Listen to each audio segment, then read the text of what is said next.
Hello students, in today's video let us see how a RAM, ROM and CPU interacts. So there are 5 steps in this, like how these 3 things come into picture and what are the things that happen inside this RAM, ROM and a CPU. CPU we here mean that it's nothing but a processor, okay? So what happens? So first what we do is we switch on the computer. So RAM, ROM, everything works as soon as the power is on to the system. So what we do, the first thing is we switch on. In the step 2, what happens? CPU loads data from ROM. So as you know, ROM is a read-only memory, that is it has the boot files stored in it. And so what the CPU has to do, the entire control of the computer is in CPU. Okay, it has to take the initiative or it has to get the access. So at the start what happens? CPU loads the data from ROM, okay, and checks if all the major components like processor, hard disk, all these things are functioning properly, because instead of this we cannot have anything other substitute to work for the system.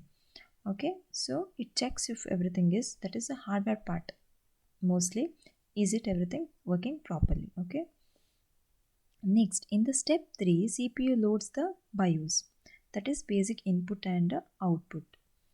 So from ROM, to determine the machine's fundamental configuration and environment, this loading of BIOS helps. Okay, and the information stored in ROM BIOS chip determines what peripherals the system can support. So whatever the software we are having, you should have a hardware of the required specification. So that is also checked here. Okay, in the step 4, the CPU loads the operating system from the secondary storage, okay, that which enhances the performance and functionality of the overall system. So once the operating system is loaded, what happens? Everything, the control is taken by the operating system, that is CPU instructs the operating system to do whatever it is asked to do. Okay, next is in the step 5, we have the application is open and it is loaded to RAM. That is, now till now whatever the system is you're using, it gets ready, okay, for the user to use. And once this thing happens, the user can open any of the application that is available to him on the system, and when he double clicks or when he puts some command for the opening of that application, where does it come? It is loaded to the RAM. Okay, and then whatever he is interested in doing, he could do that. So these are the main 5 steps. So last is like how we actually come out of it. So after whatever the file is processed and it is saved to SSD, that is secondary storage device.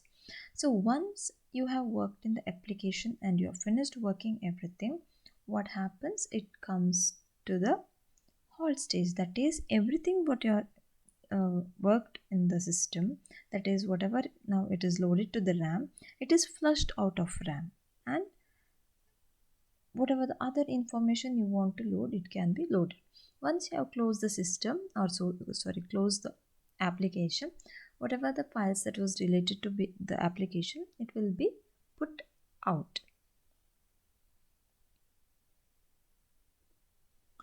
Next is types of secondary storage devices. So what are the secondary storage devices? Whatever is not a main memory and whatever is not a processor or processor's memory, rest of the things we call it as a secondary storage devices. Okay, so what are the types in the secondary storage devices? There are mainly with the help of the access methods in the sense how we are actually accessing the information or getting the information, we call that as a access. Depending on the access method, we have two types, that is sequential access and direct access. Sequential access in the sense, as the name says, sequence means what, it's actually one after the other, that is following the trend or the queue, whatever it is, one after the other only you can actually access the information. For example, there is a memory of let us say there are 10 slots in it, like 1 2 3 4 5 6 7 8 and 9 10, and you want something on the 10th slot, and you cannot access that 10th slot unless you have passed it to these other 9 slots. Okay, so that is sequential. So only after you go to these 9 slots, only then you can get the 10th slot or the 10th memory space, whatever it is present in the 10th space, you can just get it. So that is sequential access. Then what is direct access? It is quite opposite to the sequential access.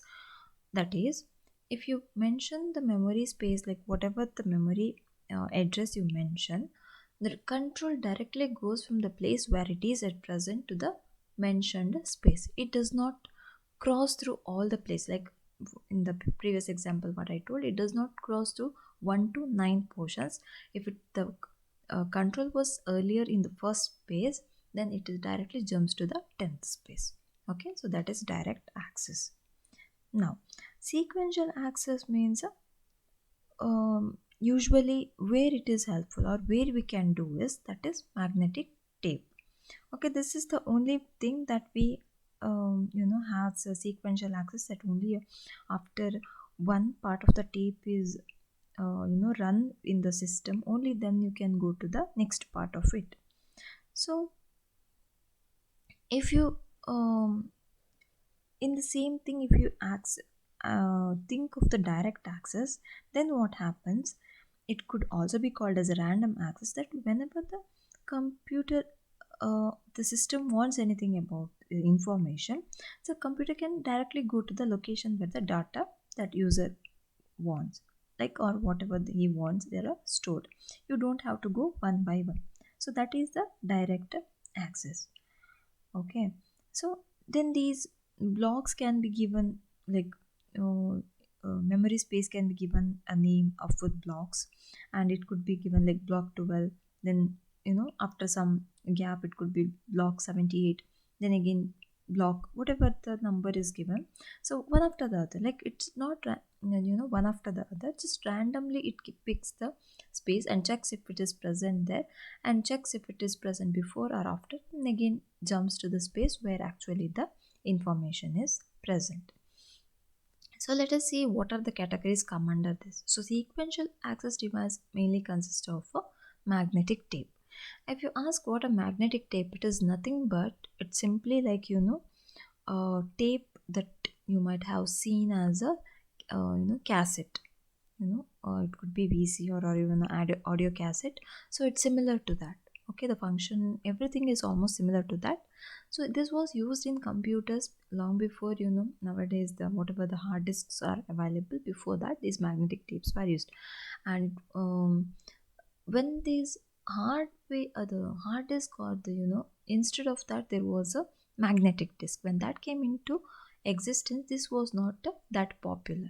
Okay, so and magnetic disk comes under the division of direct access devices. So direct access devices has some more in it, that is, one is magnetic disk, as I told you, one is optical disk, magneto optical disk, and memory stick. So there are further classification in magnetic disk, that is a floppy disk, zip disk, and a hard disk.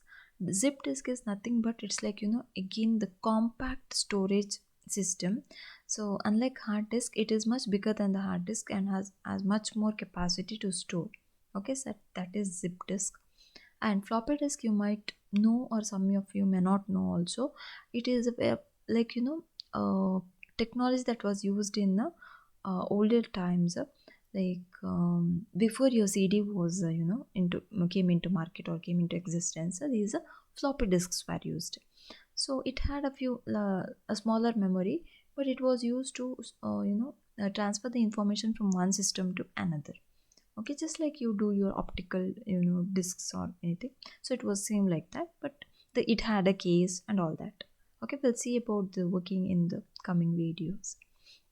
Next is the optical disc, which you might be familiar, at least you have heard of these things, that is compact disc, Blu-ray disc, and digital versatile disc, that is DVD. Compact disc is nothing but the CD. Blu-ray disc is one more type of compact optical disc that we have. Next is the magneto optical disc, that is actually a combination of both magnetic disc and optical disc. So it has like advantages of both. It's you can simply say it is a hybrid disc, like it has a properties of both the discs. And next is the memory sticks. You are all familiar of nowadays. Only memory stick is in boom. Everybody is using the memory stick itself, and these magnetic disc or optical disc or even magneto optical disc are becoming obsolete. But some of these have their own functions. So even though the technology has been becoming older, in some cases it is you know worth using these magnetic disc, optical disc. For example, if you say why magnetic disc, it's such a old technology. Magnetic disc can be used so that it is not it's difficult to copy it, or it's not that easy to someone to get the information or get the data from this if it is stored properly. And even to like misuse the data, it's not that easy in the magnetic disk. So or you to if you even losing of data is not that easy in magnetic disk, like the data will be intact. So in that cases, when it is necessary in some of the organizations or institutions where they use this. And even optical disc has its own, like it's easy to carry and all that. It's cheap compared to even your memory stick. And also wherever it's necessary or wherever it is used, or wherever the thing seems this is better or this technology is better, that is used. And of course, but still it is becoming obsolete wherever only necessary they are being used nowadays. So we'll see the working of these things in the coming videos. Thank you.